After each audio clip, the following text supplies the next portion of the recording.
सुप्रभातम प्यारे बच्चों। आज हम लोग हिंदी व्याकरण के अंतर्गत अलंकार पार्ट 3 के विषय में अध्ययन करेंगे। अलंकार पार्ट 1 में हम लोगों ने अलंकार का शाब्दिक अर्थ, अलंकार की परिभाषा, अलंकार के भेदों के विषय में अध्ययन किया था। इसके बाद अलंकार पार्ट 2 में शब्दालंकार, अर्थालंकार के अंतर्गत उसके भेदों के विषय में हम लोगों ने अध्ययन किया था, जिसमें अर्थालंकार के 2 भेद, उपमा और रूपक अलंकार का अध्ययन हम लोगों ने अलंकार पार्ट 2 में किया था।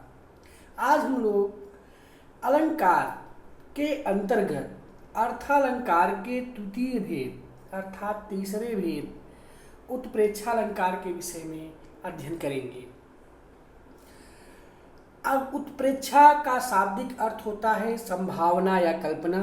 जहां एक वस्तु में किसी दूसरे वस्तु की संभावना या कल्पना प्रकट की जाती है, वहां उत्प्रेक्षालंकार होता है। कहने का तात्पर्य यह है कि जहां उपमेय में उपमान की संभावना प्रकट की जाए, वहां पर उत्प्रेक्षालंकार होता है। जैसे उस काल मारे क्रोध के तनु कांपने, उसका लगा मानो हवा के जोर से सोता हुआ सागर जगा। यहाँ कवि ने कहा है कि जब अर्जुन को क्रोध आया तो क्रोध से उसका शरीर कांपने लगा। ऐसा माना जा सकता है कि हवा के ताकत से सागर की बहुत बड़ी बड़ी लहरें उठने लगी। ऐसा संभव नहीं है, लेकिन फिर भी कवि ने अर्जुन के क्रोध से सागर के उठने की संभावना प्रकट की है। अतः यहाँ पर उत्प्रेक्षालंकार है। जनु, जानो, मानो, जनहु, मनहु इत्यादि शब्द ये उत्प्रेक्षालंकार के पहचान के शब्द हैं।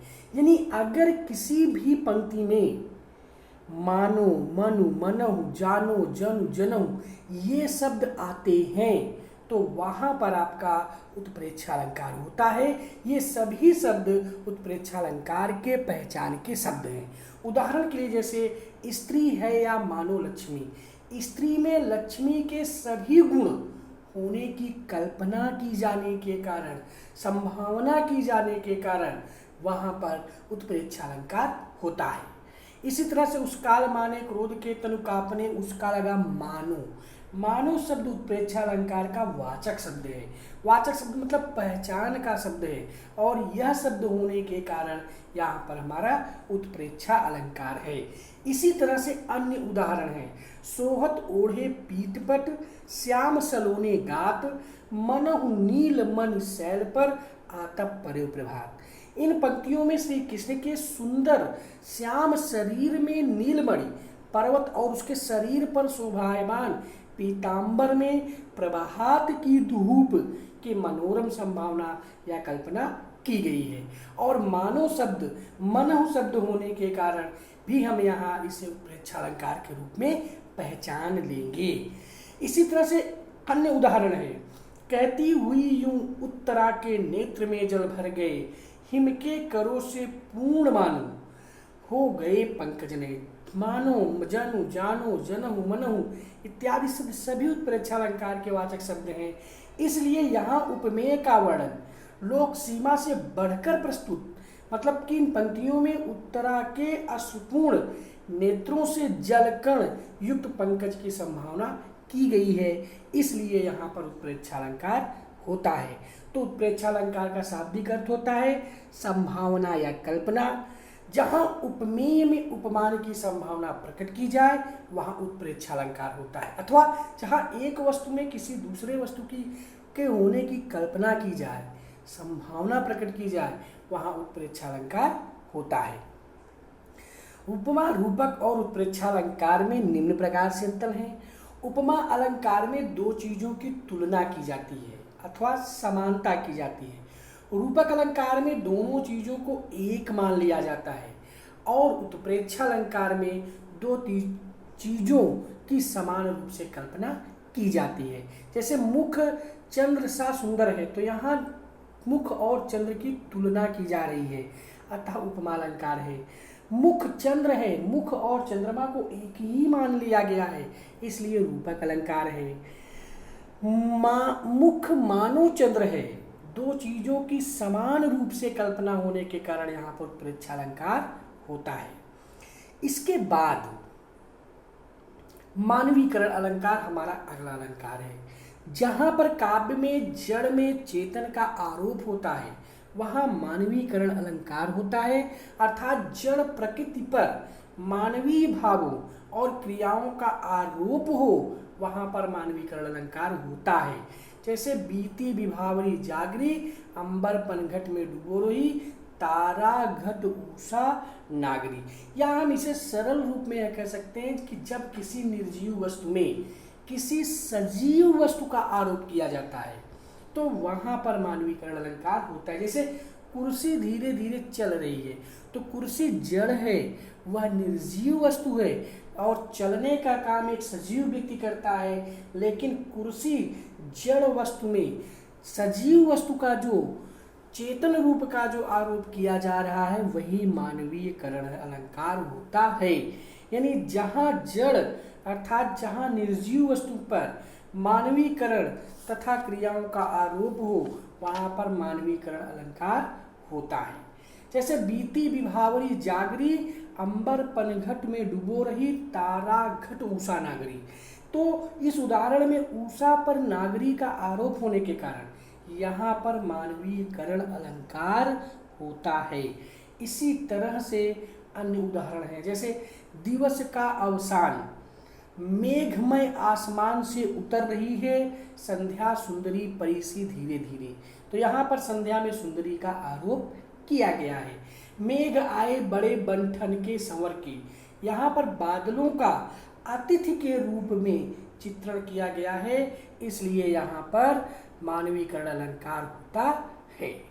इसके बाद अन्य अलंकार है, जैसे अन्योक्ति अलंकार।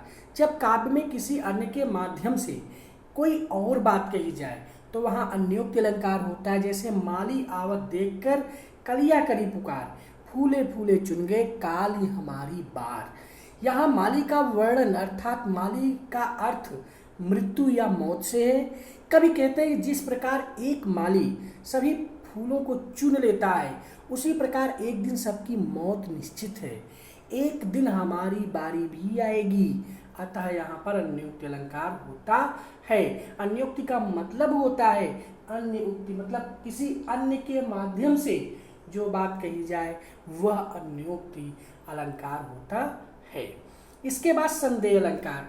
जब काव्य का वर्णन इतना संदेहपूर्ण हो कि किसी वस्तु का निश्चय न हो पाए तो वहां पर संदेह अलंकार होता है। मतलब जब इतना संदेह बढ़ जाए कि यह रस्सी है या सर्प है, तो वहां पर निश्चय ना हो पाए तो वैसी स्थिति में संदेह अलंकार होता है। जैसे साड़ी बीच नारी है कि नारी बीच साड़ी है, कि साड़ी की ही नारी है कि नारी की ही साड़ी है। यानी यहाँ साड़ी और नारी में इतना संदेह उत्पन्न हो गया है कि नारी और साड़ी का वर्णन करना बहुत कठिन हो गया है। अतः यहाँ पर संदेह अलंकार है। अतिशयोक्ति अलंकार।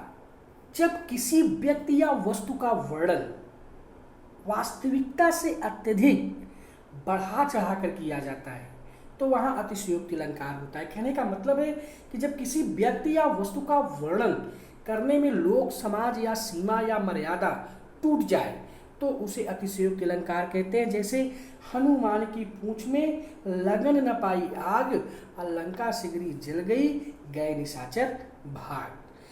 तो इस तरह से कहने का तात्पर्य है कि जहाँ किसी व्यक्ति या वस्तु का बढ़ा चढ़ा करके वर्णन किया जाता है उसे हम अतिशयोक्ति अलंकार कहते हैं। जैसे आगे नदियाँ पड़ी अपार, घोड़ा कैसे उतरे पार, राणा ने सोचा इस बार, तब तक चेतक था उस पार।